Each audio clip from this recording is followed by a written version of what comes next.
Hello दोस्तों, स्वागत है आपका विस्तृत एजुकेशन के यूट्यूब चैनल पर। आज हम राजस्थान की ही नदियों का आगे का टॉपिक कंटिन्यू करेंगे, जिसमें हम बंगाल की खाड़ी की कुछ छोटी छोटी दो नदियां और पढ़ेंगे। तो वीडियो को स्टार्ट करते हैं। और सबसे पहली नदी है हमारी गंभीर नदी। और गंभीर नदी का उद्गम स्थल कहाँ से? सबसे पहले हमने हमेशा सबसे पहले तो या तो उस नदी का अन्य नाम है तो वो देखा था। गंभीर नदी का यहाँ कोई विशेष अन्य नाम नहीं है, तो इसलिए हम वो टॉपिक स्किप कर सकते हैं।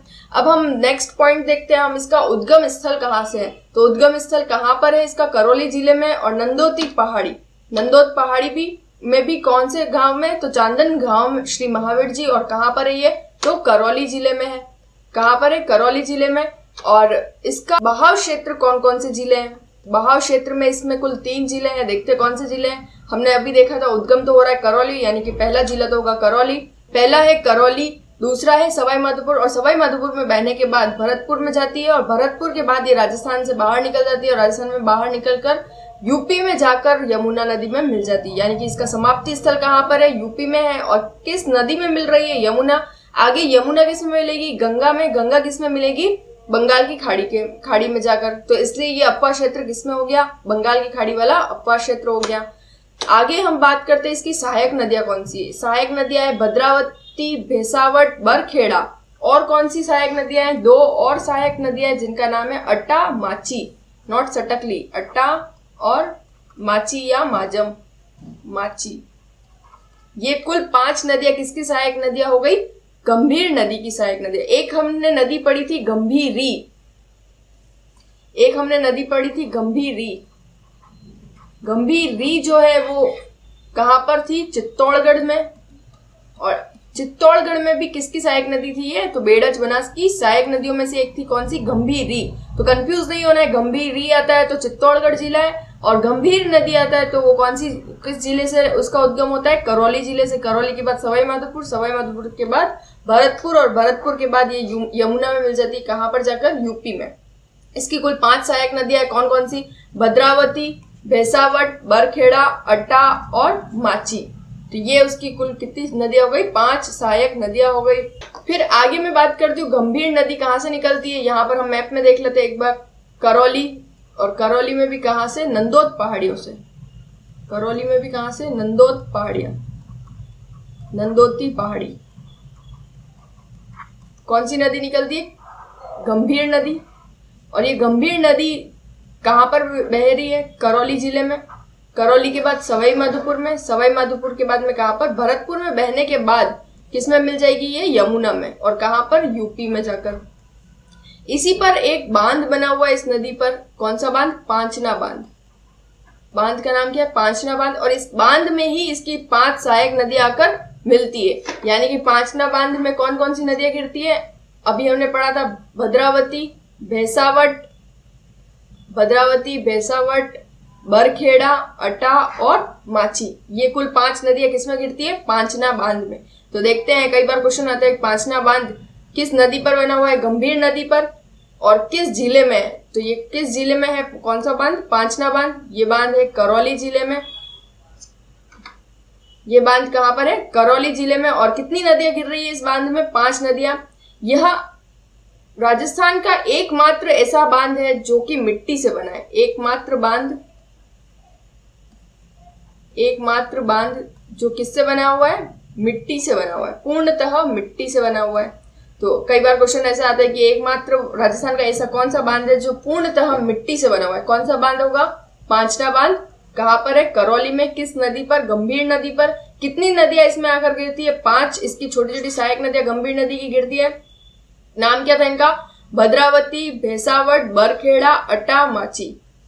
तो इस तरह से हमें ये याद रखना है। नेक्स्ट हम नदी पढ़ेंगे बाणगंगा नदी। दोनों ही छोटी छोटी सी नदियां हैं, लेकिन क्वेश्चंस आने की ज्यादा संभावना रहती है, इसलिए इनको लाइटली इतना भी नहीं लेना है हमें। अन्य नाम इस नदी के क्या है? इसके अन्य नाम है अर्जुन की गंगा, ताला नदी और रुंडित सरिता। रुंडित सरिता मतलब ये नदी बिल्कुल इस तरह से बहती है, कभी कभी पहाड़ियों के बिल्कुल नीचे चली जाती है, फिर एकदम से दिखने लग जाती है। तो इसलिए इसे रुंडित सरिता भी कहा जाता है। रुंडित सरिता इसे कहा गया है, बाणगंगा नदी को ही कहा जाता है। क्या अन्य नाम होगा इसके? अर्जुन की गंगा, ताला नदी, रुंडित सरिता। कहाँ से इस नदी का उद्गम होता है, तो ये नदी का उद्गम स्थल है कहाँ पर, जयपुर में। और जयपुर में भी कौन सी पहाड़ियों से, बैराट की पहाड़ियों से। बैराट की पहाड़ियों के से ये नदी निकलती, कौन सी नदी, बाणगंगा नदी। इसी नदी के किनारे एक सभ्यता विकसित हुई, जिस सभ्यता का नाम क्या है, बैराट सभ्यता। तो ये नदी कहाँ से इसका प्रवाह होता है या उद्गम स्थल कहाँ पर है, बैराट की पहाड़ियां, जयपुर। फिर इसका बहाव क्षेत्र कौन कौन से जिले हैं, सबसे पहले तो ये जयपुर से निकलेगी, जयपुर के बाद आगे दौसा, दौसा के बाद भरतपुर में प्रवाहित होने के बाद इसका समाप्ति स्थल कहाँ पर है, यमुना में मिल जाती है, कहाँ पर, यूपी में जाकर। तो ये थी हमारी कौन सी, बाणगंगा नदी। अब कुछ फैक्ट्स है नदियों से संबंधित, वो हम देख लेते हैं। जिले जहां कोई भी नदी नहीं है, ये क्वेश्चन प्रीवियस वीडियो में पूछा गया था और कमेंट करने के लिए कहा गया था। देखते हैं इसका आंसर क्या था, चूरू और बीकानेर, जिसका भी था वो बिल्कुल सही है। तो इसलिए ऐसे जिले जहां पर कोई भी, राजस्थान में ऐसे 2 जिले हैं जहां पर कोई नदी नहीं है, कौन से जिले हैं, चूरू और बीकानेर। तीनों प्रकार का अपवा तंत्र है, तीनों प्रकार का अपवा तंत्र मतलब अरब सागर वाला भी है, बंगाल की खाड़ी वाला भी है और आंतरिक और अंतः प्रवाहित वाला अपवा तंत्र भी है। किसमें है, कौन से जिले में, अजमेर जिले में। अजमेर में अरब सागर वाले अपवा तंत्र की तो कौन सी नदी होगी, लूणी। फिर उसके बाद में हम बात करते हैं बंगाल की खाड़ी वाली में कौन सी नदी होगी, तो बंगाल की खाड़ी में बनास। और उसके बाद हम बात करते हैं कि कौन सी नदी अंतः प्रवाह वाली कौन सी नदी बहती है अजमेर में, तो अजमेर में अंतः प्रवाह वाली होगी रूपनगढ़ नदी, ले सकते हैं हम। तो इस तरह से ये इसका आंसर क्या होगा, अजमेर जिला ऐसा जिला है जहां पर तीनों प्रकार के अपवा तंत्र पाया जाता है। फिर है सर्वाधिक नदियों वाला संभाग। कई बार ये क्वेश्चन आता है और ये बहुत बेसिक सा क्वेश्चन है। संभाग वाला जब हमने पढ़ा था तभी हमने देखा था कि ऐसा संभाग जहां पर सर्वाधिक नदियां पाई जाती है, कौन सा संभाग होगा, कोटा संभाग। न्यूनतम नदियों वाला संभाग कौन सा हो जाएगा, बीकानेर। सर्वाधिक हमें याद है तो हमें न्यूनतम भी याद करना है, तो न्यूनतम में कौन सा संभाग हो जाएगा, बीकानेर संभाग।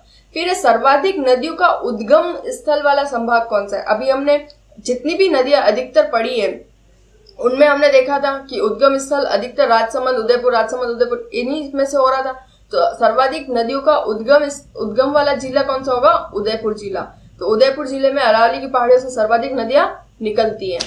तो ये थे हमारे कुछ फैक्ट्स। अब क्वेश्चन है कि निम्न में से कौन सी नदी राजस्थान की बंगाल की खाड़ी अपवा तंत्र में शामिल नहीं है। ऑप्शन देखते हैं। ऑप्शन ए है लूणी, बी है बनास, सी है बाणगंगा और डी है चंबल। तो इसका राइट आंसर क्या होगा, कमेंट में जाके कमेंट कीजिए, देखते हैं कितनों का आंसर सही होता है। तो आज की वीडियो में बस इतना ही था। गंभीर नदी और बाणगंगा 2 छोटी छोटी नदियां देखी थी हमने। अब नेक्स्ट वीडियो में हम नेक्स्ट अपवा तंत्र के साथ में मिलेंगे। तब तक के लिए आप पढ़ते रहिए और इसका आंसर कमेंट में जाकर दीजिए। वीडियो अच्छी लगी हो तो वीडियो को लाइक शेयर कर दीजिएगा और चैनल को सब्सक्राइब करना न भूलें। Thank you.